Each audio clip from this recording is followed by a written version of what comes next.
본명의 서약, 한 가족의 불행, 탐욕의 그림자. 서울의 중심, 고층 아파트들이 빽빽하게 들어선 압구정동의 한 펜트하우스에서 한씨 가족의 비극이 시작되었다.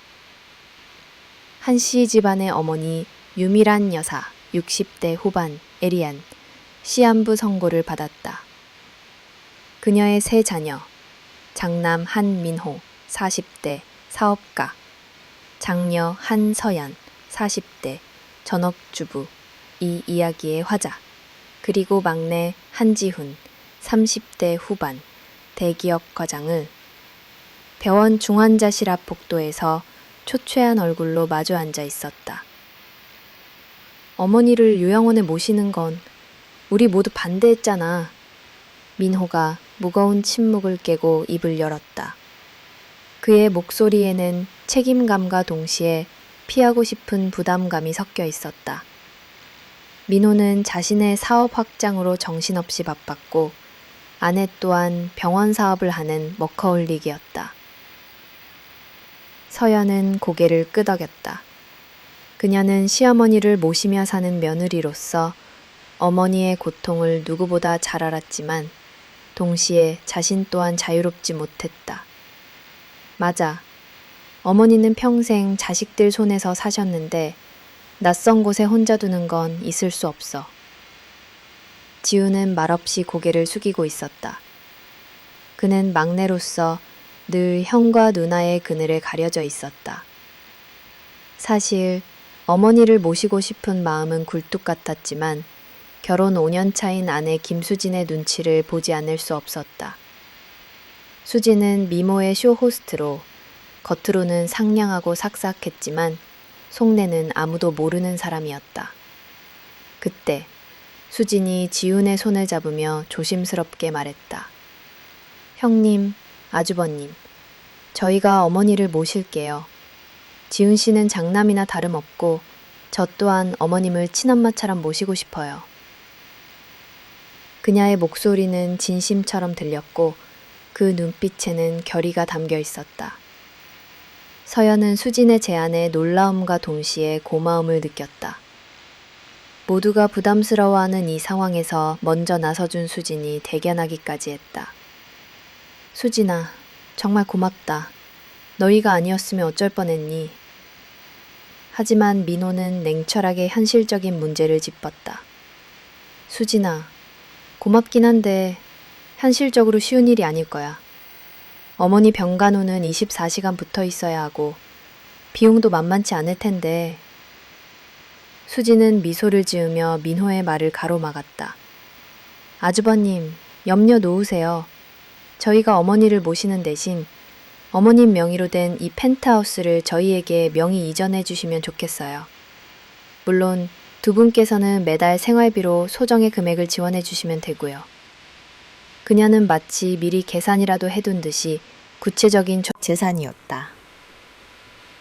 서연과 민호는 수진의 예상치 못한 제안에 잠시 침묵했다.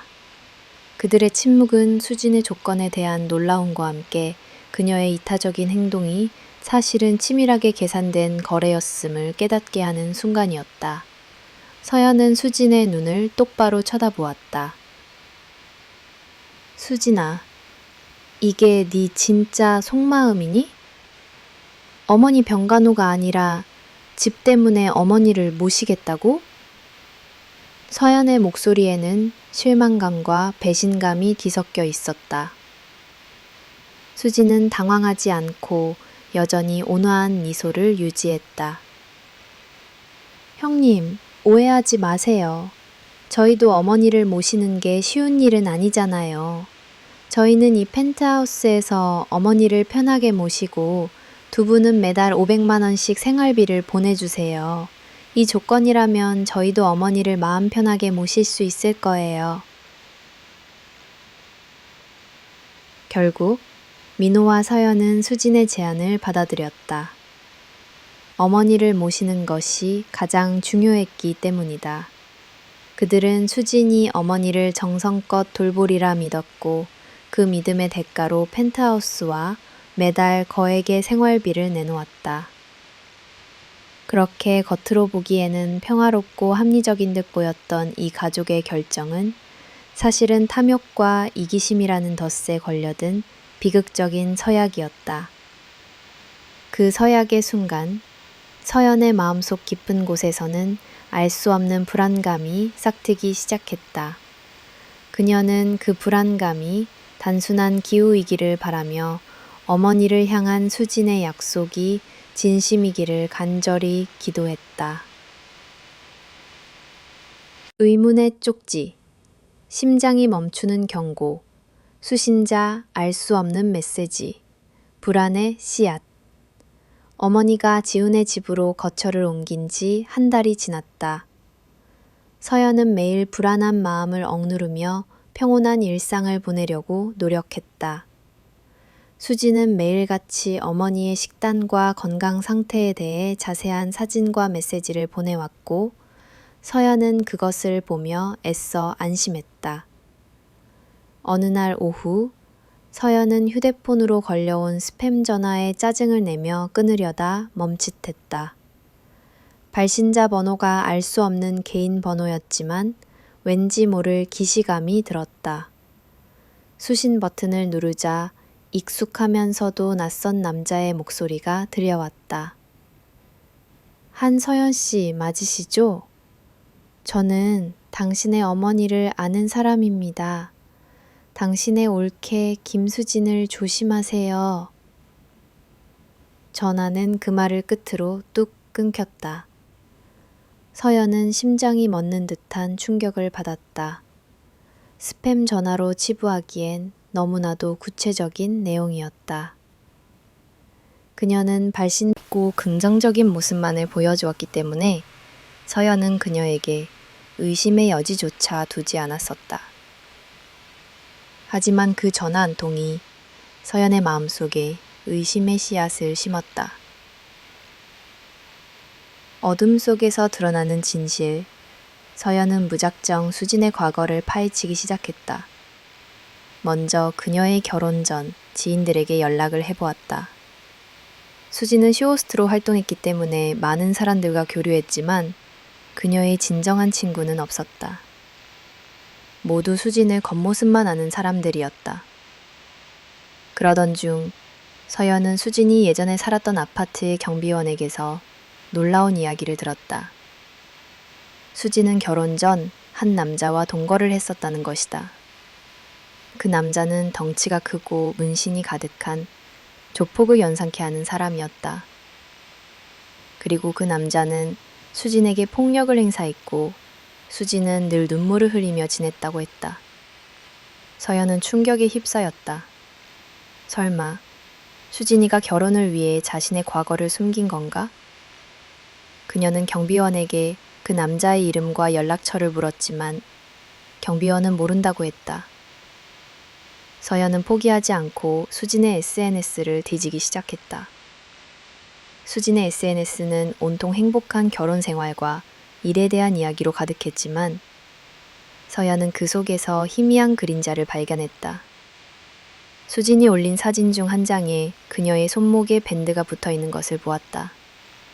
서연은 수진이 쇼호스트로 일할 때 손목 부상이 있었다는 것을 기억했다. 하지만 서연의 직감은 그 부상이 단순한 부상이 아니라고 속삭였다. 그녀는 사진을 확대해서 보았고 밴드 아래로 희미하게 보이는 멍자국을 발견했다. 멍자국은 마치 누군가에게 손목을 강하게 잡혔던 것처럼 보였다. 서연은 그 멍자국이 수진의 과거 남자가 남긴 상처일 수도 있다는 생각에 소름이 끼쳤다. 뜻밖의 재회, 진실의 단편. 며칠 후 서연은 우연히 동네 카페에서 수진을 마주쳤다. 수진은 한 남성과 은밀하게 이야기를 나누고 있었다. 남자는 수진보다 나이가 많아 보였고 둘의 분위기는 단순한 지인 관계가 아니었다. 서연은 조심스럽게 그들의 대화를 엿들었다. 오빠, 내가 어머니만 돌아가시면 바로 오빠한테 갈게. 그때까지만 조금만 더 기다려줘. 수진의 목소리는 평소 서연에게 보여주던 상냥하고 친절한 목소리가 아니었다. 차갑고 계산적이며 무언가를 숨기려는 듯 불안한 기색이 역력했다. 서연은 그들의 대화를 모두 녹음했다. 그녀의 심장은 미친 듯이 뛰었고 손은 덜덜 떨렸다. 그 녹음 파일에는 수진의 본색이 고스란히 담겨 있었다. 어머니만 돌아가시면. 서연은 그 말에 충격을 금치 못했다. 수진이 어머니를 돌보는 이유는 단지 펜트하우스를 차지하기 위한 것이었음을 깨달았다. 서연은 수진에게 직접 대면하지 않고 그녀의 뒤를 밟기 시작했다.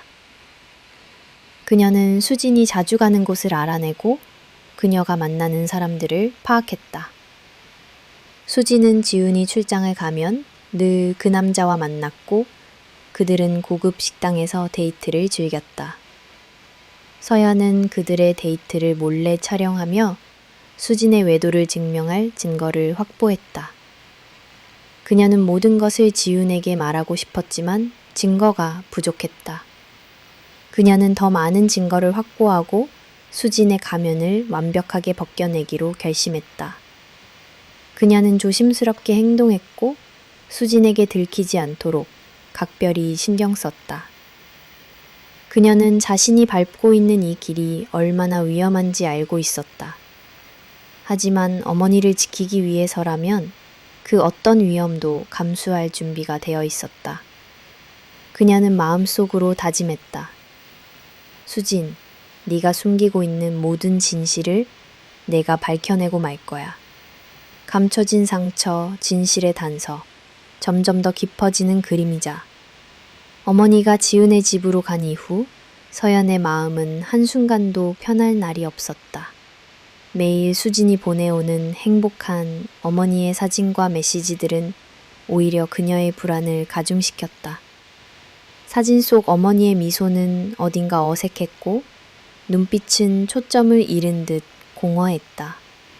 위암 투병으로 인해 이미 여위신 몸은 사진 속에서도 뼈만 앙상하게 남아 있었다. 서연은 수진에게 직접 전화를 걸어 어머니와 통화하고 싶다고 요청했지만 수진은 늘 같은 핑계를 댔다. 형님, 지금 어머님께서 주무시고 계세요. 또는 어머님께서 노인정에 가셨어요. 제가 연락드릴게요. 수진의 목소리는 한결같이 친절했지만 그 속에는 서연의 접근을 막으려는 굳은 의지가 느껴졌다. 점점 더 이상해지는 상황에 서연은 결국 직접 지훈의 집을 찾아가기로 결심했다. 하지만 수진은 서연이 오겠다는 말에 이상하리만큼 격렬하게 반대했다. 형님, 저희 어머니도 모시고 있는데 형님까지 오시면 제가 너무 정신이 없을 것 같아요. 그리고 어머님도 낯선 사람 오는 걸 불편해하세요.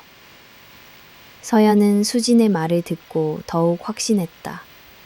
뭔가 숨기고 있는 것이 분명했다. 예상치 못한 발견. 어느 날 지훈이 해외 출장을 떠났다는 소식을 듣자 서연은 더 이상 기다릴 수 없다고 판단했다. 수진이 밖으로 나가는 순간을 기다려 지훈의 집으로 향했다. 다행히 수진은 외출 중이었고 서연은 망설임 없이 비밀번호를 누르고 들어갔다. 집 안은 겉으로 보기에 깔끔하게 정돈되어 있었다. 들어온 것은 그 이면에 숨겨진 기묘한 공기였다. 펜트하우스의 거실은 넓고 화려했지만 어머니의 방은 문이 굳게 닫혀 있었다. 서연은 조심스럽게 문을 열었다. 방 안은 어둡고 습한 공기로 가득했다. 창문은 커튼으로 가려져 있었고 방 한 구석에 놓인 침대에는 어머니가 힘없이 누워 계셨다. 서연이 어머니의 이름을 부르자 어머니는 깜짝 놀라 몸을 움츠렸다. 마치 길들여진 동물처럼 겁에 질린 표정이었다. 엄마, 왜 그러세요? 저 서연이에요. 서연이 다가가 어머니의 손을 잡으려 하자 어머니는 재빨리 손을 거두셨다. 서연은 어머니의 손목에 감겨있는 동대를 발견했다. 동대 위로 희미하게 보이는 멍자국이 그녀의 심장을 쿵 떨어뜨렸다. 엄마, 손목이 왜 이러세요? 누가 그랬어요? 서연의 목소리가 떨렸다. 어머니는 억지로 미소를 지으며 고개를 저었다. 아니야, 괜찮아. 화장실에서 미끄러졌어. 별일 아니야. 어머니의 목소리는 너무나 힘이 없었고 눈빛은 공포로 가득 차 있었다. 촌실의 조각들. 서연은 어머니의 붕대를 조심스럽게 풀었다. 붕대 아래에는 푸르딩딩한 멍자국이 선명하게 남아 있었다. 단순한 미끄러짐으로 생긴 상처가 아니었다. 누군가에게 강하게 잡히거나 억지로 제압당한 흔적이었다. 서연은 피가 거꾸로 솟는 듯한 분노를 느꼈다. 그때 서연의 눈에 어머니의 침대 옆에 놓인 작은 수첩이 들어왔다.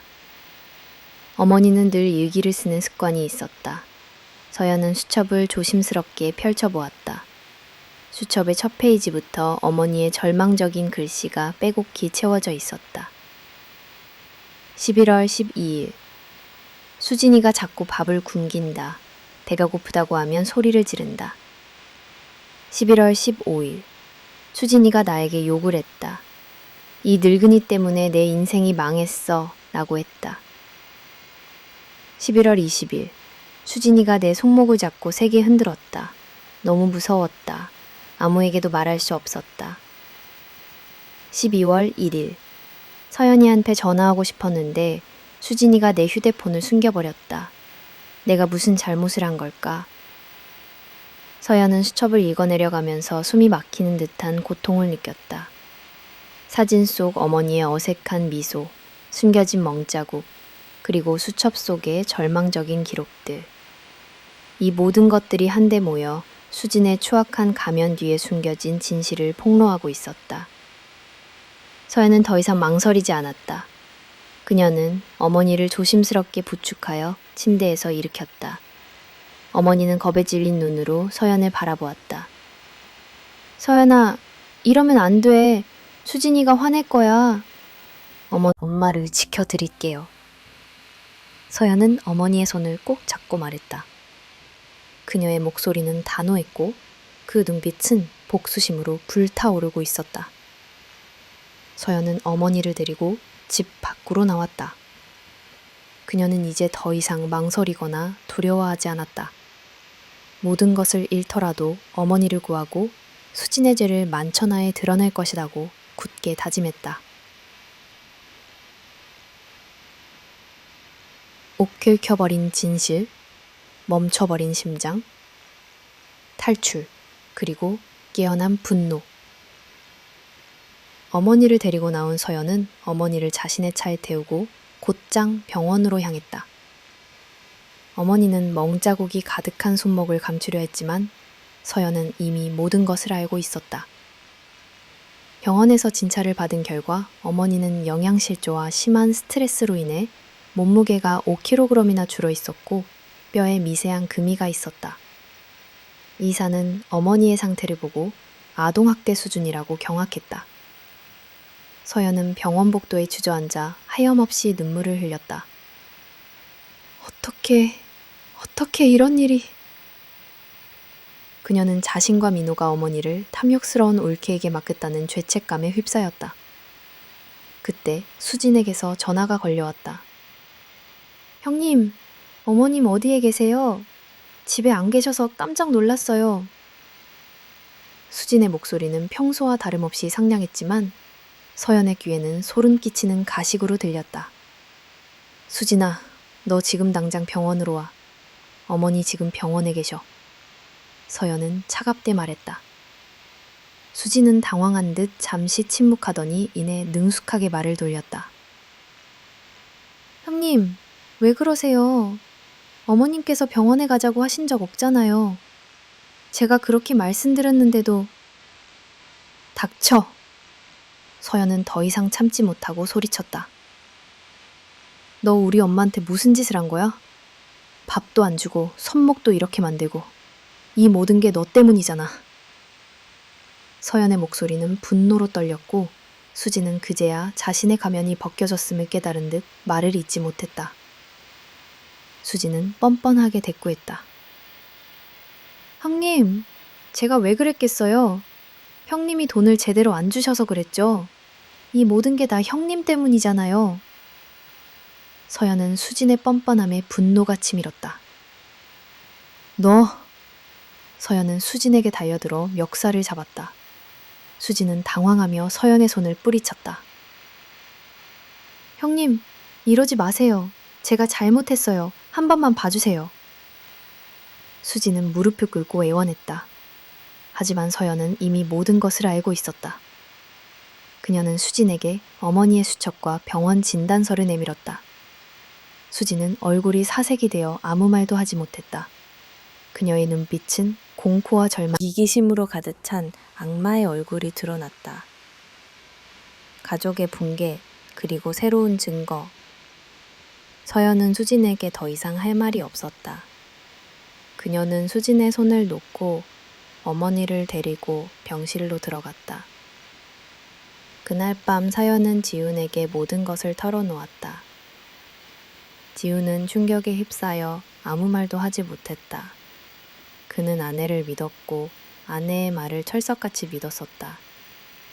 하지만 서연이 보는 사진과 어머니의 진단서를 보고 그는 자신의 믿음이 산산조각 났음을 깨달았다.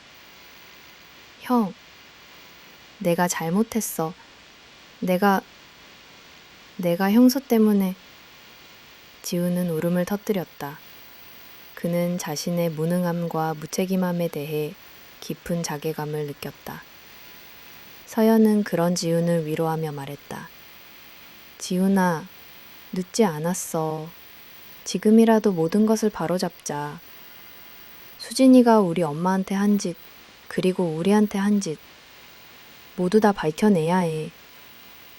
그때 서연의 휴대폰으로 또다시 익명의 전화가 걸려왔다. 김수진이 지금 도망가려고 합니다. 공항으로 가고 있어요.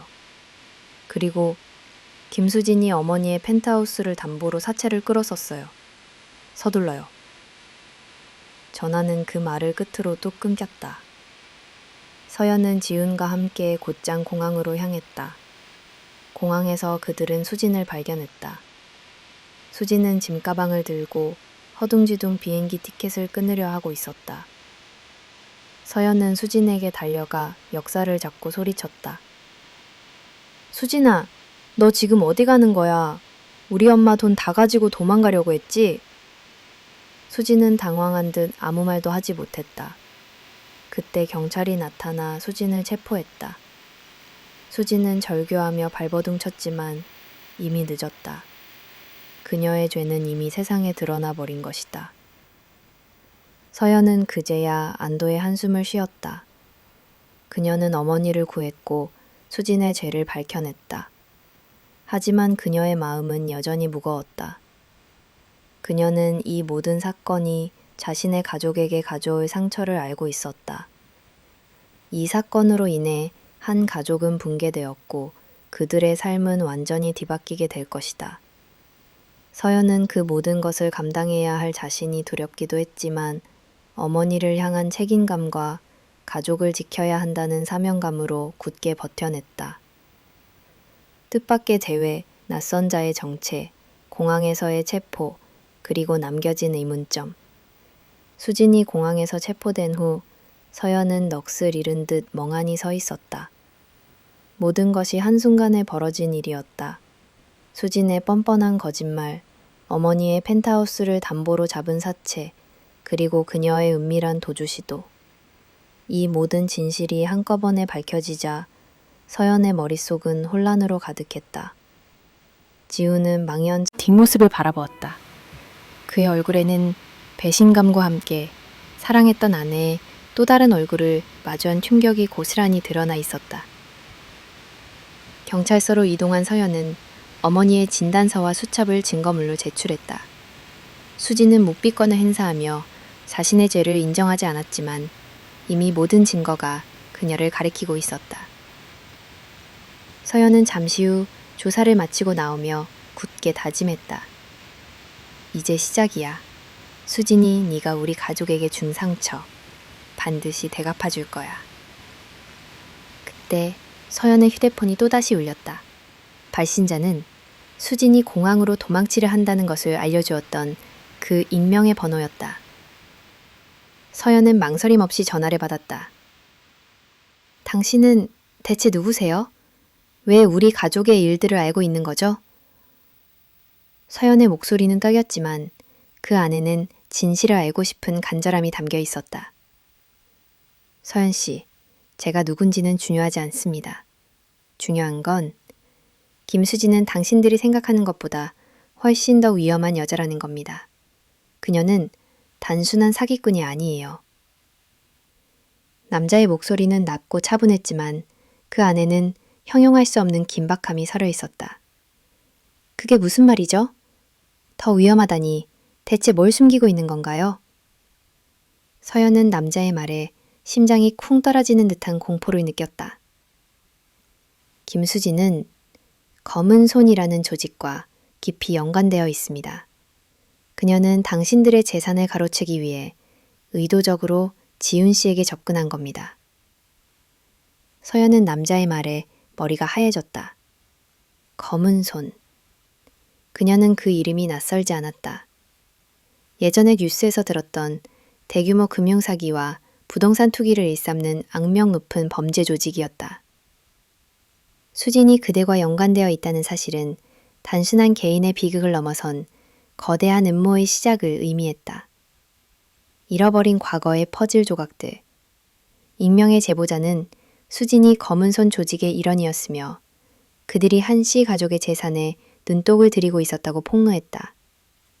지훈과의 결혼은 그들의 재산을 빼돌리기 위한 치밀한 계획이었다는 것이다. 서연은 수진의 그럴듯한 미소 뒤에 숨겨진 악마의 얼굴을 떠올리며 몸서리쳤다. 그때 제보자가 수진이 과거에 살았던 아파트의 주소를 알려주며 그곳에 가면 수진의 과거를 증명할 만한 단서가 있을 것이라고 말했다. 서연은 지훈과 함께 그곳으로 향했다. 수진이 살았던 아파트는 낡고 허름한 곳이었다. 서연은 경비원을 만나 수진에 대해 물었고 경비원은 놀라운 이야기를 들려주었다. 김수진 씨요? 아, 그 여자. 그 여자는 사실 두 얼굴을 가진 사람이었죠. 낮에는 싹싹하고 친절한 쇼호스트였지만 밤에는 조폭 같은 남자와 어울려 다니며 늘 싸우고 울고 무서운 사람이었어요. 경비원은 서연에게 수진이 살았던 방의 열쇠를 건네주며 그곳에 수진이 미처 치우지 못한 물건들이 있을 것이라고 말했다. 서연은 조심스럽게 문을 열고 들어갔다. 방 안은 먼지로 뒤덮여 있었고 텅 빈 공간에는 수진의 흔적만이 남아있었다. 서연은 방 한구석에 있는 낡은 서랍장을 열었다. 서랍장 안에는 수진이 결혼 전 사용했던 일기장과 사진들이 들어있었다. 일기장에는 수진이 검은손 조직에 들어가게 된 경위와 조직의 보스에게 받은 명령들이 빼곡하게 적혀 있었다. 사진 속 수진은 지금과는 전혀 다른 모습이었다. 눈빛은 초점을 잃었고 얼굴에는 폭행의 흔적이 남아있었다. 진실을 향한 결정적인 단서, 일기장의 마지막 페이지에는 수진의 절박한 글씨가 남아있었다. 이 조직에서 벗어나고 싶다. 하지만 그들은 나를 놓아주지 않는다. 그들은 내가 한씨 집안에 잠입하여 그들의 재산을 모두 빼돌리라고 명령했다. 나는 이제 어떻게 해야 하는 걸까? 서연은 일기장을 읽으며 수진이 단순히 탐욕스러운 사기꾼이 아니라 거대한 조직에 덫에 걸린 희생자일 수도 있다는 것을 깨달았다. 물론 어머니에게 행한 그녀의 악행은 용서할 수 없는 것이었지만 이 모든 비극의 배후에 검은 손이라는 거대한 그림자가 드리워져 있었다는 사실은 서연에게 새로운 퍼즐 조각을 던져주었다. 그녀는 일기장과 사진들을 모두 챙겨 나왔다. 이것은 단순한 증거물이 아니었다. 이것은 수진의 숨겨진 이야기, 그리고 검은 손 조직의 실체를 파헤칠 수 있는 결정적인 단서였다. 서연은 경찰서로 돌아가 이 모든 것을 밝히기로 결심했다. 그녀는 이제 더 이상 복수만을 생각하지 않았다. 그녀는 이 모든 비극의 뿌리를 뽑고 더 이상 검은 손과 같은 조직이 다른 사람들을 희생시키는 것을 막아야 한다고 생각했다. 서연의 눈빛은 복수심에서 정의감으로 바뀌었다. 그녀는 이 모든 사건이 자신의 가족에게 가져올 상처를 알고 있었지만 이 거대한 싸움에서 물러서지 않을 것이라고 굳게 다짐했다. 그녀는 이제 한 가족의 비극을 넘어선 거대한 전쟁의 한가운데에 서 있었다. 잃어버린 과거의 단서, 그림자 속의 재매, 수진의 과거, 파헤쳐진 위선. 수진의 과거를 파헤치는 일은 서연의 생각보다 훨씬 더 복잡하고 위험했다. 수진이 남긴 일기장과 사진들은 그녀가 검은 손 조직에 얽히게 된 계기를 어렴풋이 보여주었지만 조직의 실체와 오울픈 그녀의 구체적인 역할에 대해서는 명확히 드러나지 않았다. 서연은 수진이 덫에 걸린 희생자일 수도 있다는 가능성을 열어두면서도 어머니에게 가했던 잔인한 행동만큼은 결코 용서할 수 없었다. 그러던 중 서연은 우연히 10년 전 대학 동창회에서 만났던 친구 박민정을 떠올렸다. 민정은 당시 수진과 같은 미디어학과에 다니며 가까이 지냈다고 했다. 서연은 지푸라기라도 잡는 심정으로 민정에게 연락했다. 민정은 서연의 전화를 받고 깜짝 놀랐다. 서연아, 정말 오랜만이다. 잘 지냈어? 근데 웬일이야? 민정은 반가워하면서도 서연의 목소리에 담긴 긴장감을 눈치챈 듯 조심스럽게 물었다. 서연은 망설이다가 모든 것을 털어놓았다. 민정아, 혹시 김수진에 대해 아는 게 있니? 걔가 우리 올케인데 지금 엄청난 일에 휘말렸어. 서연은 수진의 일기장과 사진, 그리고 검은 손 조직에 대한 이야기까지 모두 설명했다. 민정은 서연의 이야기를 듣고 충격에 휩싸였다. 수진이가 그럴 리가 없는데. 걔는 늘 밝고 착했어. 미디어학과에서 제일 예쁘고 인기 많았지. 하지만 민정은 잠시 말을 멈추더니 이내 깊은 한숨을 내쉬었다. 하나 이상했던 점이 있었어. 수진이가 졸업을 앞두고 갑자기 사라졌었어. 한 학기 내내 학교에 나오지 않았는데 아무도 이유를 몰랐지. 나중에 다시 나타났을 때는 예전의 수진이가 아니었어. 눈빛이 공허하고 늘 누군가에게 쫓기는 듯 불안해 보였어. 민정의 말은 서연의 의심을 확신으로 바꾸어 주었다. 수진이가 사라졌던 그 한 학기, 그게 검은 손 조직에 연루된 시기였나? 서연은 민정에게 수진이 당시 누구와 가깝게 지냈는지 물었다.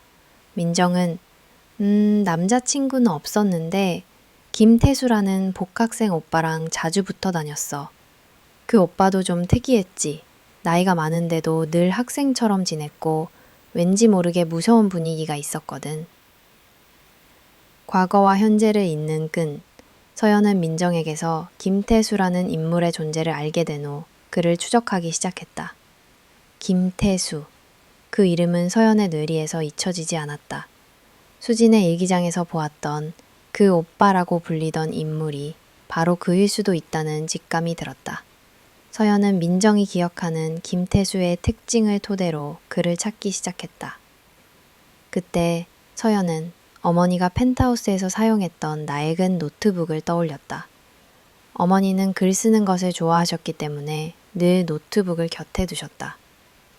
서연은 혹시라도 어머니가 노트북에 수진에 대한 단서를 남겼을까 하는 기대를 품고 노트북의 전원을 켰다. 다행히 어머니는 노트북의 비밀번호를 설정해 두지 않으셨다. 서연은 어머니의 일기장 파일들을 하나하나 열어보았다. 파일들 속에는 어머니의 소중한 추억들과 함께 수진에 대한 어머니의 생각들이 담겨 있었다. 11월 5일. 수진이가 자꾸 지훈이한테 말하지 말라고 한다. 자기가 전에 만났던 남자가 있는데 그 남자가 자꾸 돈을 달라고 협박한다고 했다. 무서웠다. 수진이 얼굴에 멍이 들어 있었는데 내가 물어보자 그냥 넘어져서 그렇다고 했다. 내 마음이 아팠다. 어머니의 일기장은 수진이 지훈과 결혼하기 전부터 이미 검은 손 조직의 협박에 시달리고 있었음을 보여주었다. 그리고 김태수라는 이름은 일기장 곳곳에 언급되어 있었다. 김태수는 수진의 전 남자친구였으며 검은 손 조직의 행동 대장이었다. 그는 수진을 협박하며 한씨 집안의 재산을 빼돌리라고 종용하고 있었다. 진실의 거대한 그림자. 서연은 모든 퍼즐 조각을 맞추었다. 수진은 검은 손 조직의 협박 때문에 어쩔 수 없이 지훈과 결혼했고 그들의 재산을 빼돌리려 했다. 어머니에게 가했던 잔인한 행동 또한 조직의 명령을 따르지 않으면 자신과 가족에게 해를 가할까 두려워했던 것일 수도 있었다. 물론 그것이 수진의 죄를 용서해 주는 것은 아니었다. 그녀는 결국 탐욕과 공포 사이에서 죄악의 길을 선택했고 그 결과 어머니에게 지울 수 없는 상처를 남겼다. 서연은 더 이상 수진을 미워할 수 없었다. 그녀는 수진이 처한 상황이 얼마나 절박했는지 이해하기 시작했다. 하지만 이 모든 것의 근원인 검은 손 조직을 용서할 수는 없었다. 그들은 수진의 약점을 이용하여 한 가족을 파멸로 몰아넣으려 했다. 서연은 이제 어머니를 구하고 수진의 죄를 밝히는 것을 넘어섰다. 그녀는 검은 손이라는 거대한 악의 축을 무너뜨려야 한다는 사명감을 느꼈다. 그녀는 경찰에 수진의 일기장과 어머니의 노트북을 제출했다. 이 모든 증거는 검은 손 조직의 실체를 파헤칠 수 있는 결정적인 단서가 될 것이었다. 서연의 눈빛은 결의로 빛났다. 그녀는 이 모든 사건이 자신의 가족에게 가져올 상처를 알고 있었지만 이제 더 이상 물러서지 않을 것이라고 굳게 다짐했다. 그녀는 어머니를 향한 책임감과 함께 이 거대한 악의 그림자 속에서 진실을 밝혀내고 정의를 구현해야 한다는 사명감을 느꼈다.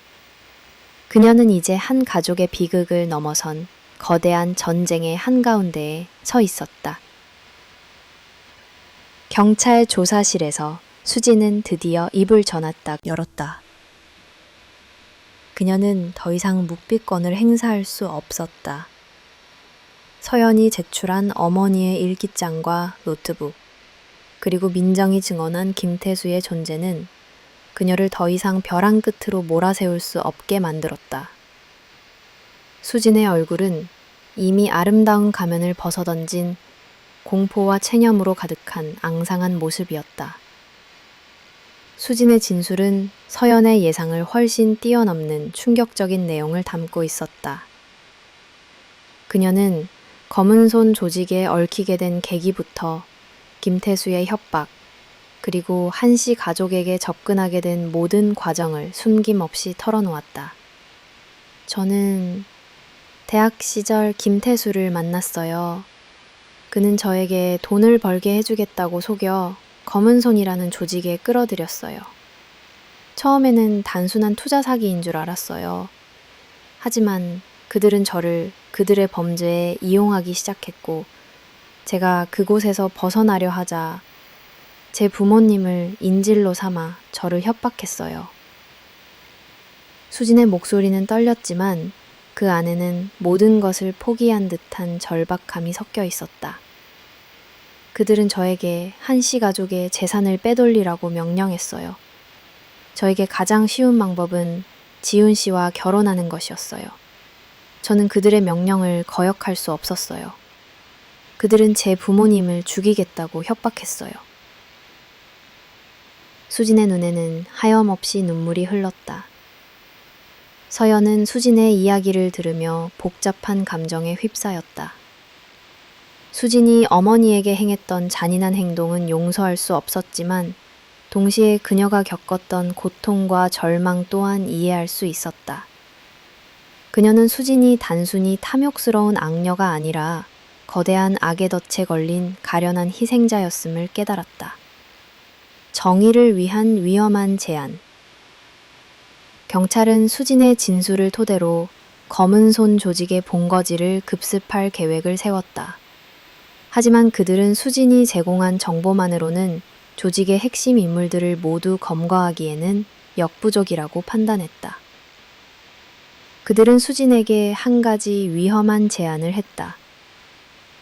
김수진 씨, 당신이 검은 손 조직을 무너뜨리는데 결정적인 역할을 해준다면 당신의 형량을 최대한 감면해 줄 수 있습니다.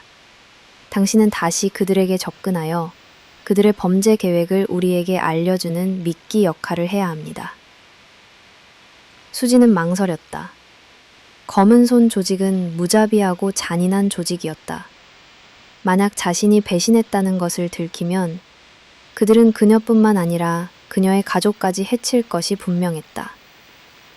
하지만 그녀는 이대로 끌려다니는 것보다는 자신의 손으로 이 지옥 같은 삶을 끝내고 싶었다. 수지는 결국 경찰의 제안을 받아들였다. 석방되었다. 그녀는 다시 한번 지훈의 집으로 돌아가야 했다. 서연은 수진이 미끼 역할을 한다는 사실을 알고 불안해했다. 정말 괜찮겠어? 그들이 너를 해치면 어떡해? 서연의 눈에는 걱정이 가득했다. 괜찮아요, 흔님. 이제 더 이상 도망치지 않을 거예요. 제가 저지른 죄, 제가 직접 갚을게요. 수진의 목소리는 이제 더 이상 떨리지 않았다. 그녀의 눈빛에는 두려움 대신 결연한 의지가 서려 있었다. 수진은 지훈의 집으로 돌아가자마자 검은 손 조직의 보스 박진영에게 연락을 취했다. 박진영은 수진이 경찰에 잡혔었다는 사실을 알고 분노했다. 너 어디 갔다 온 거야? 내가 시킨 일은 제대로 했어? 보스, 죄송해요. 지훈 씨한테 들켜서 잠깐 경찰서에 갔다 왔어요.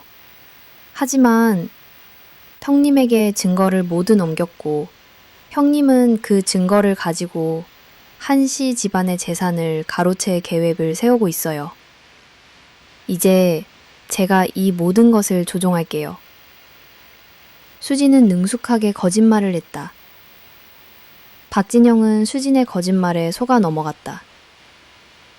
그는 서연의 욕심을 부추겨 한씨 집안의 재산을 모두 빼돌리려 했다. 그는 수진에게 서연의 일거수일투족을 감시하고 한씨 집안의 모든 재산 정보를 빼돌려 오라고 명령했다. 수진은 박진영의 명령을 따르는 척하며 모든 정보를 서연과 경찰에게 전달했다. 그녀는 이제 더 이상 조직의 꼭두각시가 아니었다. 그녀는 자신의 의지로 이 거대한 연극을 이끌어가고 있었다. 위험한 미끼, 숨막히는 거래. 박진영은 서연에게 직접 연락을 취했다. 한서연 씨, 당신이 우리에게 협력해준다면 한씨 집안의 재산 절반을 당신에게 드리겠습니다. 서연은 박진영의 제안에 속지 않았다. 그녀는 수진과 경찰의 지시에 따라 박진영과 거래를 시작했다. 그녀는 박진영에게 검은 손 조직의 자금 세탁에 대한 정보를 제공하는 대가로 한씨 집안의 재산을 안전하게 지켜주겠다는 약속을 받아냈다. 거래 장소는 한적한 항구 창고였다. 서연은 그곳에서 박진영과 마주 앉았다. 박진영은 서연에게 한씨 집안의 재산 명의 이전 서류를 내밀었다. 서연은 서류를 받아들고 박진영에게 검은 손 조직의 자금 세탁에 대한 정보를 담은 USB를 건넸다. 그 순간 창고 밖에서 사이렌 소리가 울렸다. 박진영은 서연에게 속았다는 것을 깨닫고 분노했다. 그는 서연을 인질로 잡으려 했지만 이미 경찰이 창고를 에워싸고 있었다. 이를 이어 검은 손 조직의 핵심 인물들이 줄줄이 검거되었다. 서연은 숨막히는 거래를 마치고 경찰서로 돌아왔다. 수지는 서연을 보자마자 눈물을 흘리며 말했다. 형님, 정말 죄송해요. 제가 너무 미안해요. 수진의 진심 어린 사과에 서연은 고개를 끄덕였다. 그녀는 수진을 완전히 용서할 수는 없었지만 이제 그녀가 겪었던 고통을 이해할 수 있었다. 모든 사건이 마무리된 후 수지는 자신의 죄를 인정하고 재판을 받았다. 그녀는 검은 손 조직을 무너뜨리는 데 결정적인 역할을 한 덕분에 형량이 감면되었지만 그녀가 어머니에게 가했던 상처는 결코 지워지지 않을 것이었다. 서연은 어머니를 돌보는 데 전념했고 지우는 수진과의 이혼 절차를 밟으며 모든 것을 새롭게 시작하려 했다. 한씨 가족은 이 비극적인 사건을 통해 서로의 소중함을 깨달았고 이제 다시는 이런 불행한 일이 일어나지 않도록 서로를 지키기로 약속했다. 감춰진 공모, 위험한 거래 수진의 진술, 그리고 깊어진 의심. 검은 손 조직의 보스 박진영에게 미끼 역할을 수행하기 시작한 수진은 매일 서연과 경찰에게 연락하며 그들의 동향을 보고했다. 하지만 서연의 마음속에는 여전히 수진에 대한 의심의 싹이 남아 있었다. 수진이 털어놓은 이야기는 너무나 완벽했고 그녀의 행동은 지나치게 순종적이었다. 서연은 수진이 혹시나 경찰과 자신을 속이고 또 다른 음모를 꾸미고 있는 것은 아닌지 불안했다. 어느 날 밤 수진에게서 다급한 목소리로 전화가 걸려왔다. 형님, 큰일 났어요. 박진영이 저를 의심하기 시작했어요. 제가 계속 경찰에 협력한다고 생각하는 것 같아요. 만약 들키면 제 목숨이 위험해요. 수진의 목소리는 공포에 질려 있었고 서연은 그녀의 목소리에서 진심을 느꼈다. 서연은 수진을 안심시키며 말했다. 괜찮아, 수진아. 우리가 널 지켜줄게. 절대 들키지 않도록 조심하고 박진영의 지시를 따르는 척해. 우리는 네가 보내는 신호를 기다리고 있을 테니까. 수진은 서연의 말을 듣고 안심했지만 그녀의 얼굴에는 알 수 없는 미소가 스쳐 지나갔다. 그녀의 눈빛은 결코 두려움에 찬 것이 아니었다. 그것은 오히려 무언가를 꾀하는 듯한 차갑고 계산적인 눈빛이었다. 수진의 진짜 목표, 거대한 함정. 수진의 진술과 행동을 조사하던 경찰은 한 가지 이상한 점을 발견했다. 수진이 제공하는 정보들은 모두 검은 손 조직의 자금 세탁과 관련된 것이었지 정작 그들이 노리던 한씨 집안의 재산에 대한 정보는 아니었다. 경찰은 수진이 무언가 숨기고 있다는 것을 직감했다. 경찰은 사연에게 이 사실을 알렸다. 한산 씨, 저희는 김수진 씨가 검은 손 조직의 자금 세탁에 대한 정보를 의도적으로 흘리고 있다고 생각합니다. 그녀의 진짜 목표는 아마도 다른 곳에 있을 겁니다. 서연은 경찰의 말에 머리가 띵했다. 수진의 진짜 목표? 서연은 다시 한번 수진의 행동을 되짚어 보았다. 수진은 늘 어머니의 펜트하우스에 대한 이야기를 꺼냈고 펜트하우스를 담보로 잡은 사채에 대한 이야기를 했다. 서연은 직감적으로 수진의 진짜 목표가 펜트하우스에 있다는 것을 깨달았다. 그녀는 펜트하우스를 담보로 잡은 사채를 갚고 다시 펜트하우스를 차지하려 했을 수도 있었다. 하지만 어떻게? 잃어버린 과거의 퍼즐. 다시 시작된 추적. 서연은 수진의 과거를 다시 추적하기 시작했다.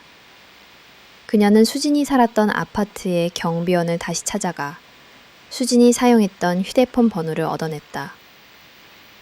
서연은 그 번호를 추적하여 수진의 과거 통화 내역을 조회했고 그곳에서 충격적인 사실을 발견했다. 수진은 검은 손 조직에 얽히기 전 한 금융 사기단에 연루되어 있었다는 것이다. 그 사기단은 유영호라는 이름의 사기꾼이 이끌고 있었고 그들은 수진을 미끼로 삼아 많은 사람들에게 사기를 쳤었다. 사연은 유영호를 찾기 시작했다. 유영호는 이미 오래전에 잠적한 상태였지만 사연은 그의 흔적을 추적하여 그의 고향인 부산으로 향했다. 부산에서 서연은 유영호의 옛 동료를 만났다. 그 동료는 서연에게 놀라운 이야기를 들려주었다. 유영호요? 아, 그 인간. 김수진이 그 인간한테 사기를 쳐서 모든 재산을 빼앗겼어요. 그래서 김수진이 유영호한테 복수하려고 혈안이 되어 있었죠. 김수진은 유영호가 한씨 집안의 재산에 눈독을 들이고 있다는 사실을 알고 그를 이용해 한씨 집안의 재산을 빼돌리려 했었어요. 서연은 그제야 모든 것을 이해했다. 수지는 유영호에게 복수하기 위해 그를 미끼로 삼아 검은 손 조직을 끌어들였고 한씨 집안의 재산을 빼돌리려 했던 것이었다. 수지는 단순히 검은 손 조직의 희생자가 아니었다. 그녀는 복수와 욕망에 눈이 멀어 스스로 위험한 게임을 시작했던 것이다. 진실의 덫, 숨막히는 미끼. 서연은 수진이 쳐놓은 거대한 함정에 빠져들고 있었다. 수진은 서연과 경찰을 이용해 검은 손 조직을 무너뜨리고 유영호에게 복수하며 펜트하우스까지 차지하려 했던 것이다. 그녀의 모든 행동은 치밀하게 계산된 연극이었다. 사연은 수진이 유영호와 검은 손 조직을 동시에 처리하려 한다는 것을 깨닫고 그녀의 뒤를 밟기 시작했다. 수진은 경찰이 자신의 뒤를 밟고 있다는 것을 눈치채지 못했다. 그녀는 자신의 계획대로 유영호에게 연락을 취했다. 유영호, 나야. 김수진, 우리 거래하자. 수진의 목소리는 차갑고 냉정했다. 수진은 유영호에게 검은 손 조직의 자금 세탁에 대한 정보를 넘겨주는 대가로 그가 한씨 집안의 재산에 대한 욕심을 포기하도록 설득했다. 유영호는 수진의 제안에 넘어갔고 그들은 한적한 항구 창고에서 만나기로 약속했다. 하지만 그들의 만남은 서연과 경찰의 감시 아래 있었다. 서연은 숨막히는 긴장감 속에서 수진과 유영호가 만나는 모습을 지켜보았다. 수진은 유영호에게 USB를 건넸고 유영호는 그 USB를 받아들자마자 달아나려 했다. 그 순간 서연은 경찰에게 신호를 보냈다. 경찰을 창고로 에워싸고 유영호를 체포했다. 수진은 유영호가 체포되는 모습을 보고 미소를 지었다. 그녀의 복수는 성공한 것이다. 하지만 그녀의 승리는 오래가지 못했다. 경찰은 수진이 유영호와 공모하여 한씨 집안의 재산을 빼돌리려 했다는 사실을 밝혀냈고 그녀를 다시 체포했다. 서연은 수진이 체포되는 모습을 보며 복잡한 감정에 휩싸였다. 수진은 자신의 복수를 위해 모든 것을 희생했지만 결국 그 복수는 그녀를 파멸로 이끌었던 것이다. 서연은 수진이 겪었던 고통을 이해했지만 그녀가 저지른 죄는 결코 용서할 수 없었다. 그녀는 이 모든 사건이 자신의 가족에게 가져올 상처를 알고 있었지만 이제 더 이상 물러서지 않을 것이라고 굳게 다짐했다. 혐의줄 속의 진실, 숨막히는 미끼, 수진의 거짓말, 그리고 드러나는 진실의 꼬리. 수진이 유영호와 검은 손 조직을 동시에 처리하려 했다는 사실을 알게 된 서연은 충격에 휩싸였다.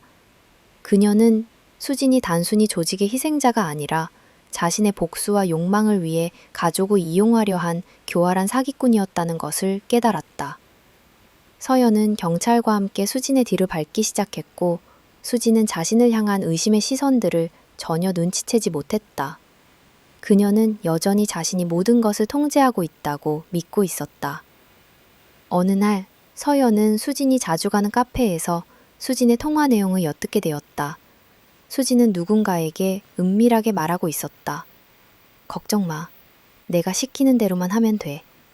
유영호는 이제 끝났고 이제 우리 차례야. 한씨 집안의 재산 모두 우리가 차지하는 거야. 수진의 목소리는 낮고 차분했지만 그 안에는 탐욕과 통문두를 자신감이 가득했다. 서연은 수진이 또 다른 공모자를 숨기고 있다는 것을 직감했다. 서연은 수진의 통화 내용을 녹음하고 경찰에 넘겼다. 경찰은 통화 내용을 분석하여 수진과 공모하고 있는 인물이 누구인지 파악하려 했지만 수진이 사용한 대포폰 때문에 발신자를 추적하기가 쉽지 않았다. 뜻밖의 재회, 잃어버린 과거의 단서. 서연은 수진의 공모자가 누구인지 알아내기 위해 다시 한번 수진의 과거를 파헤치기 시작했다. 그녀는 수진이 대학 시절 자주 어울렸던 친구들을 찾아가 수소문했다. 그러던 중 서연은 수진과 가장 친했던 친구 최민지를 만났다. 민지는 수진이 검은 손 조직에 얽히기 전 그녀의 모든 비밀을 알고 있었던 유일한 사람이었다. 수진이요? 걔가 또 무슨 사고를 쳤어요? 민지는 서연의 물음에 불안한 표정을 지었다. 솔직히 수진이는 제가 알던 수진이가 아니었어요. 대학 시절 수진이는 한 남자를 맹목적으로 사랑했어요. 그 남자는 이강우라는 미디어학과 선배였는데 겉으로는 착해 보였지만 사실은 여자들을 돈벌이 수단으로 생각하는 파렴치한 사람이었어요. 수진이는 그 남자에게 온갖 것을 다 바쳤고 결국 그 남자에게 거액의 사기를 당했어요. 민지의 말은 서연의 머릿속에 새로운 퍼즐 조각을 던져주었다. 이강우. 서연은 그 이름이 낯설지 않았다. 수진의 과거 통화 내역에서 수진이 자주 통화했던 번호의 주인이 바로 이강우였다는 사실을 떠올렸다. 이강우가 바로 수진의 공모자였던 것이다. 진실의 덫, 숨막히는 미끼. 서연은 경찰에게 이강우의 존재를 알렸다. 경찰은 이강우를 추적하기 시작했고 그가 검은 손 조직과도 연관되어 있다는 사실을 밝혀냈다. 이강우는 수진을 이용해 한씨 집안의 재산을 빼돌린 후 그 돈을 가지고 잠적할 계획을 세우고 있었다. 경찰은 이강우를 체포하기 위해 수진을 미끼로 삼기로 했다. 서연은 수진에게 이강우를 유인하라고 지시했다. 수진은 이강우에게 전화를 걸었다. 강우 오빠, 큰일 났어. 경찰이 내 뒤를 쫓고 있어. 내가 돈을 가지고 잠적해야 할 것 같아. 오빠도 같이 도망가자. 수진의 목소리는 떨렸지만 그 안에는 이강우를 향한 복수심이 가득했다. 이강우는 수진의 제안에 넘어갔다. 그는 수진에게 한적한 항구 창고에서 만나자고 했다. 그곳에서 돈을 가지고 함께 도망가자는 것이었다.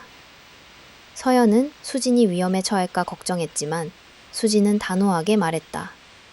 괜찮아요, 형님. 이제 제가 그 남자에게 복수할 때가 왔어요. 저를 믿고 기다려주세요. 수진은 약속 장소를 향했다. 항구 창고는 어둡고 습한 공기로 가득했다. 이강우는 수진을 보자마자 돈이 든 가방을 내놓으라고 협박했다. 김수진, 빨리 돈 내놔. 안 그러면 널 가만두지 않겠어. 이강우의 눈빛은 탐욕으로 번들거렸다. 수진은 이강우의 협박에 아랑곳하지 않고 미소를 지었다. 강우 오빠, 나 이제 더 이상 예전의 김수진이 아니야. 나는 이제 오빠를 용서하지 않을 거야. 수진의 목소리는 차갑게 변했다. 그 순간 창고 밖에서 경찰의 사이렌 소리가 울렸다. 이강우는 수진에게 속았다는 것을 깨닫고 분노했다. 그는 수진을 인질로 잡으려 했지만 이미 경찰이 창고를 에워싸고 있었다. 서연은 창고 밖에서 이강우가 체포되는 모습을 지켜보며 안도의 한숨을 내쉬었다. 끝나지 않은 복수, 밝혀진 진실. 이강우가 체포된 후 수진은 경찰에게 모든 것을 털어놓았다. 이강우는 검은 손 조직의 자금 세탁을 총괄하는 핵심 인물이었으며 그는 수진을 이용해 한씨 집안의 재산을 빼돌린 후 그 돈을 가지고 잠적할 계획을 세우고 있었다. 수진은 이강우에게 복수하기 위해 그를 미끼로 삼아 경찰에게 신고했던 것이다. 모든 사건이 마무리된 후 수진은 자신의 죄를 인정하고 재판을 받았다. 그녀는 복수와 욕망에 눈이 멀어 어머니에게 행했던 잔인한 행동과 가족을 이용했던 모든 죄에 대해 용서를 구했다. 서연은 수진을 완전히 용서할 수는 없었지만 이제 그녀가 겪었던 고통과 절망을 이해할 수 있었다. 그녀는 수진이 저지른 죄에 대한 대가를 치르고 새로운 삶을 시작하기를 바랐다.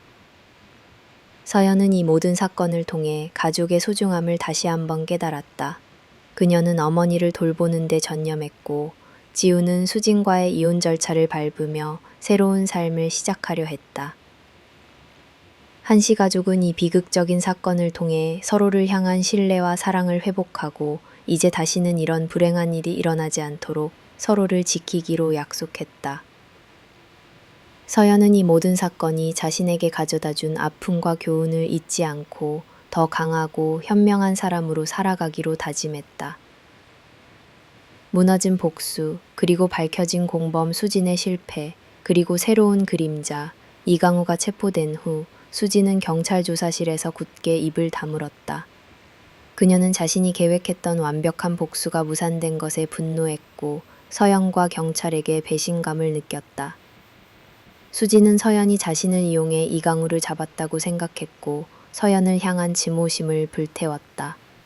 서연은 수진의 마음을 돌리기 위해 그녀를 찾아갔다. 수진아, 이강우는 이제 끝났어. 너는 이제 자유로워질 수 있어. 제발 모든 것을 털어놓고 새로운 삶을 시작해. 서연의 목소리는 진심이었지만 수진의 귀에는 그저 위선으로 들릴 뿐이었다.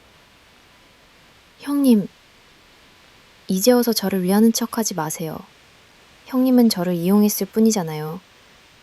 어머니 펜트하우스도 빼앗고 지훈 씨도 빼앗고 형님은 저를 파멸로 몰아넣은 장본인이에요.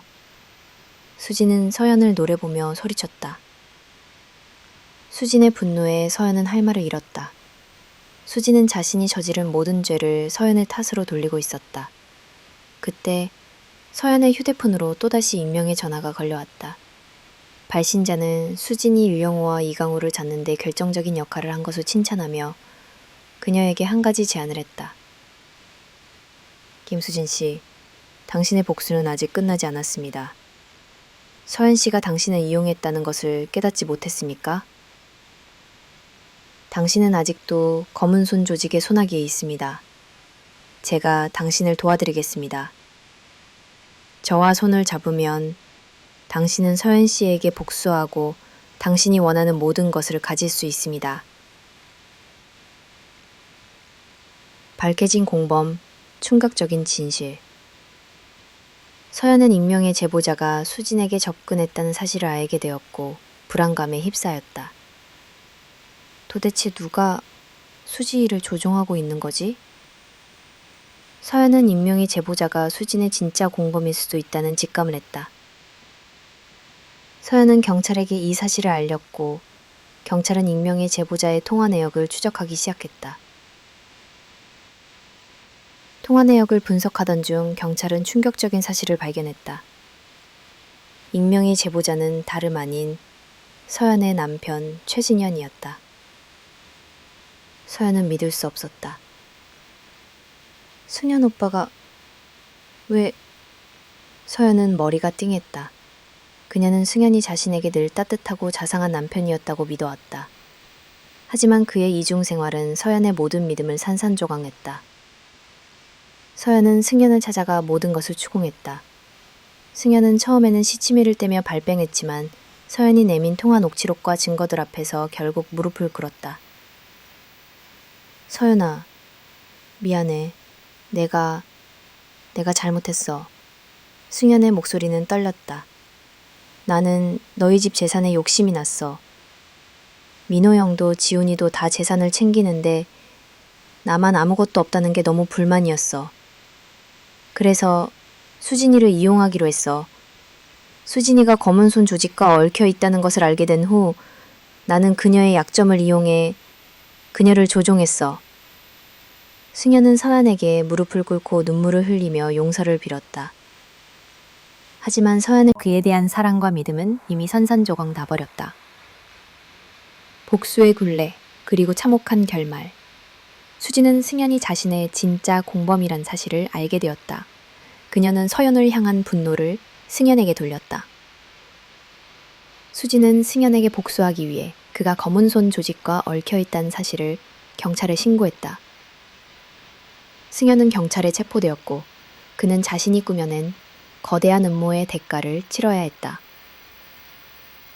서연은 승현과의 이혼을 결심했다. 그녀는 어머니에게 받은 상처를 치유하는 것과 동시에 승현에게 받은 배신감과 상처를 극복해야 했다. 모든 사건이 마무리된 후 서연은 어머니와 함께 조용히 살기로 결심했다. 그녀는 어머니에게 헌신하며 어머니의 상처를 치유하는 데 전념했다. 지우는 수진과의 이혼 절차를 밟고 새롭게 시작하기 위해 노력했다. 수진은 자신의 모든 죄에 대한 대가를 치렀다. 그녀는 복수와 욕망에 눈이 멀어 가족을 파멸로 몰아넣었지만 결국 그 복수는 그녀 자신을 옥죄는 굴레가 되어버렸다. 그녀는 모든 것을 잃고 홀로 남겨졌다. 서연은 이 모든 사건을 통해 인생의 소중한 교훈을 얻었다. 그녀는 돈과 욕망이 한 가족을 어떻게 파멸로 이끄는지 직접 목격했다. 그녀는 이제 더 이상 물질적인 것에 연연하지 않고 사랑과 신뢰라는 소중한 가치를 지키며 살아가기로 다짐했다. 그녀는 어머니의 손을 꼭 잡고 말했다. 엄마, 이제 괜찮아요. 우리 이제 행복하게 살아요. 서연의 눈에는 희망의 빛이 반짝였다. 그녀는 이제 더 이상 혼자가 아니었다. 그녀에게는 어머니와 지훈이라는 소중한 가족이 있었고 그들과 함께라면 어떤 어려움도 이겨낼 수 있을 것이라고 믿었다.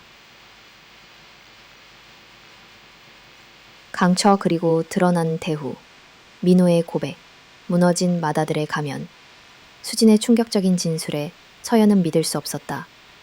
그녀는 즉시 민호를 찾아갔다. 민호는 사업 실패로 인한 막대한 빚 때문에 어머니의 재산에 눈독을 들였고 수진을 이용해 그 재산을 가로채려 했다는 사실을 인정했다. 그는 맏아들로서의 책임감과 탐욕 사이에서 갈등하다 결국 탐욕을 택한 것이었다. 서연아, 미안해. 내가 잘못했어. 사업이 실패하고 빚쟁이들에게 쫓기면서 난 모든 걸 잃을 것 같았어. 그래서 이성을 잃었어. 민호의 목소리는 절망과 죄책감으로 일그러져 있었다. 수진이는 그저 내 계획의 일부였어. 나는 그녀를 이용해 지훈이를 무너뜨리고 재산을 빼앗으려 했어. 하지만 모든 것이 내 뜻대로 되지 않았어. 가족의 파멸, 그리고 희망의 불씨, 민호의 지인. 고백은 서연에게 깊은 상처를 남겼다. 그녀는 자신이 믿고 의지했던 맏오빠가 이 모든 비극의 원흉이었다는 사실에 절망했다. 서연은 민호를 경찰에 신고했고 민호는 자신의 죄를 인정하고 체포되었다.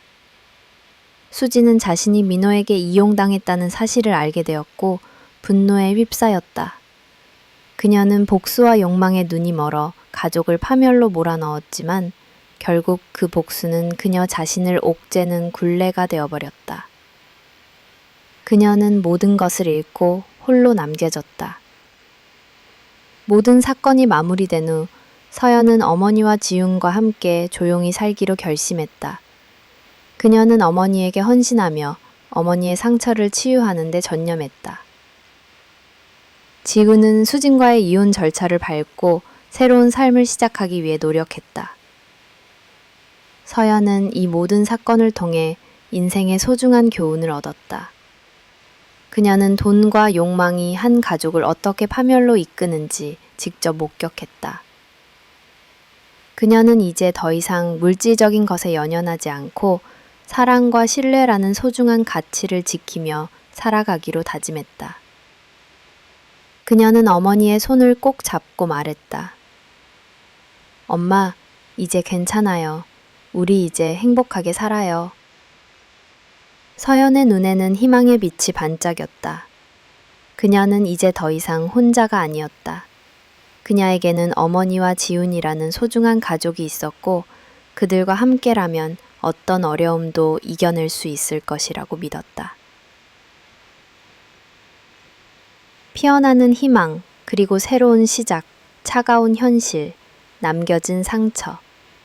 민호와 수진, 그리고 승현이 모두 법의 심판을 받은 후 한씨 가족은 다시 평온을 되찾는 듯 보였다. 하지만 서연의 마음은 여전히 무거웠다. 그녀는 어머니에게 가해진 상처를 그리고 가족 간에 벌어진 끔찍한 배신을 잊을 수 없었다.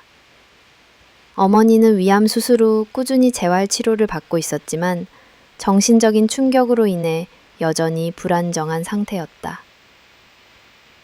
지루는 수진과의 이혼 절차를 마쳤지만 그는 아내의 배신과 형의 탐욕에 깊은 상실감과 자괴감에 빠져 있었다.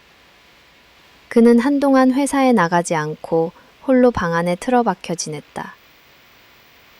서연은 그런 지훈을 보며 마음 아파했다. 그녀는 자신의 가족을 지키기 위해 모든 것을 걸었지만 결국 그 과정에서 가족들은 깊은 상처를 입고 말았다. 수진의 진심, 예상치 못한 편지. 어느 날 서연은 교도소에 수감된 수진에게서 한 통의 편지를 받았다. 편지에는 펜트하우스를 담보로 잡은 사채를 갚고 남은 돈을 모두 한씨 가족에게 돌려주겠다는 내용이 담겨 있었다. 수진은 편지 속에서 용서를 구했다. 형님, 제가 저지른 모든 죄를 뉘우치고 있어요. 하지만 저에게도 한 가지 소중한 것이 있었어요. 저는 이강호에게 빼앗긴 제 부모님의 재산을 되찾고 싶었어요. 그래서 형님을 이용했어요. 모든 것을 잃고 나서야 제가 정말 무엇을 원했는지 깨달았어요. 저는 그저 평범한 가족의 일원으로 사랑받고 싶었어요. 서연은 수진의 편지를 읽으며 눈물을 흘렸다. 그녀는 수진의 죄를 완전히 용서할 수는 없었지만 그녀의 진심을 이해할 수 있었다. 수진은 복수와 욕망에 눈이 멀어 잘못된 길을 선택했지만 그녀 또한 한때는 평범한 행복을 꿈꾸었던 한 사람이었던 것이다. 새로운 시작, 희망을 향한 발걸음. 서연은 어머니와 지훈에게 수진의 편지를 보여주었다. 어머니는 편지를 읽고 한동안 말이 없다가 이내 희미하게 미소를 지었다. 수진이, 이제라도 깨달았으니 다행이다. 나는 괜찮아. 너희만 있으면 돼. 어머니의 목소리는 약했지만 그 안에는 모든 것을 용서하는 따뜻함이 담겨 있었다. 지우는 수진의 편지를 읽고 복잡한 감정을 느꼈다. 그는 수진의 배신에 분노했지만 동시에 그녀가 겪었던 고통을 이해했다. 형, 이제 정말 끝난 것 같아. 나도 이제 다시 시작할 수 있을 것 같아. 지훈의 눈에는 절망 대신 희망의 빛이 반짝였다. 서연은 어머니와 지훈의 변화를 보며 안도의 한숨을 내쉬었다. 그녀는 가족의 소중함을 다시 한번 깨달았다. 그녀는 더 이상 과거의 상처에 얽매이지 않고 새로운 미래를 향해 나아가기로 결심했다. 서연은 펜트하우스를 정리하고 어머니와 함께 새로운 집으로 이사했다. 그곳은 예전의 화려한 펜트하우스와는 비교할 수 없을 만큼 소박하고 아담한 집이었지만 그곳에는 사랑과 평화가 가득했다. 서연은 어머니에게 매일 맛있는 음식을 해드리고 함께 산책을 하며 이야기를 나누었다. 어머니의 얼굴에는 조금씩 미소가 돌아왔고 건강도 점차 회복되었다. 지우는 다시 회사에 나가기 시작했고 서연은 그가 점차 예전의 활기찬 모습을 되찾는 것을 보며 행복해했다. 그들은 이제 더 이상 돈과 욕망에 연연하지 않고 서로를 사랑하고 의지하며 살아가기로 약속했다. 피어나는 희망, 한씨 가족의 새로운 이야기. 한씨 가족의 이야기는 비극으로 시작되었지만 결국 희망으로 끝을 맺었다. 서연은 이 모든 사건을 통해 인생의 소중한 교훈을 얻었다. 신뢰라는 소중한 가치를 지키며 살아가기로 다짐했다. 그녀는 어머니의 손을 꼭 잡고 말했다. 엄마, 이제 정말 괜찮아요. 우리 이제 행복하게 살아요. 서연의 눈에는 희망의 빛이 반짝였다. 그녀는 이제 더 이상 혼자가 아니었다. 그녀에게는 어머니와 지훈이라는 소중한 가족이 있었고 그들과 함께라면 어떤 어려움도 이겨낼 수 있을 것이라고 믿었다. 한씨 가족의 이야기는 이제 막 시작되었다. 그들은 과거의 아픔을 딛고 새로운 미래를 향해 나아갈 것이다. 그들의 이야기는 희망과 사랑, 그리고 가족의 소중함을 깨닫게 해주는 가슴 따뜻한 이야기가 될 것이다.